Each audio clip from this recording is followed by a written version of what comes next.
Game.com. We're going Vegas hardcore in this game. RJ Bell here at the pregame.com studios, just off the Vegas Strip. Dallas Cowboys travel to Green Bay.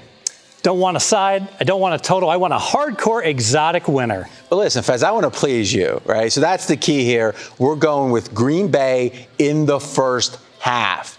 And here's the thinking. Green Bay is a heck of a home team, but they are unbelievable in the first half of these games. Last 16 home games for the Packers, they've over tripled the score of their opponent. Think about that. 3x. Whatever score the opponent has, they've had triple the score. That's amazing. A lot of theories about why it's happening, but that number is so powerful, it cannot be ignored. One of the theories is that Green Bay has this quirky long grass. It's slippery. It takes teams time to adjust to it.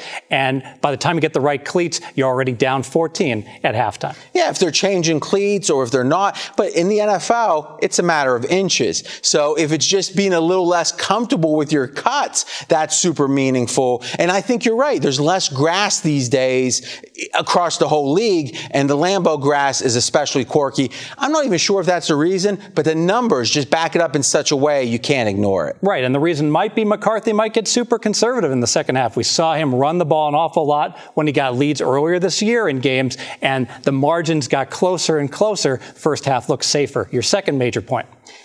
I think Green Bay is really rested and focused. As you've talked about many times, they actually had 4 road games in a row, if you count the last 2 preseason games, when the starters and everyone still travel, and then they had the first 2 regular season games were at home. So they had, on the road. So they had 4 straight road games. It's been over about a month since they've played a road game, and they had a bye a couple of weeks ago. This team totally focused, totally rested. And the defense, talk about focused. I couldn't believe this stat. They're giving up 2 yards per rush for the season. That is incredible. RJ, I've never seen something like that before. And I think in the matchup, that makes Green Bay look even better because let's be honest, Dak Prescott, a lot of optimism. I think some of it's justified. But as they say, dink and Dak, dunk, Dak and dunk, however you want to say it, not a lot of long passes, reliance on the run. If Green Bay can stuff them, then Dak's going to get out of his comfort zone. Enough dink, Dak, and dunk. Let's make it official. All right, this one we're going with, again, in the first half, the rationale is the numbers dominance in the first half for the Packers. Also, this Packer team rested and ready to go. Should be a fast start. That's why Packers in the first half. Derivative bet. More videos, pregame.com.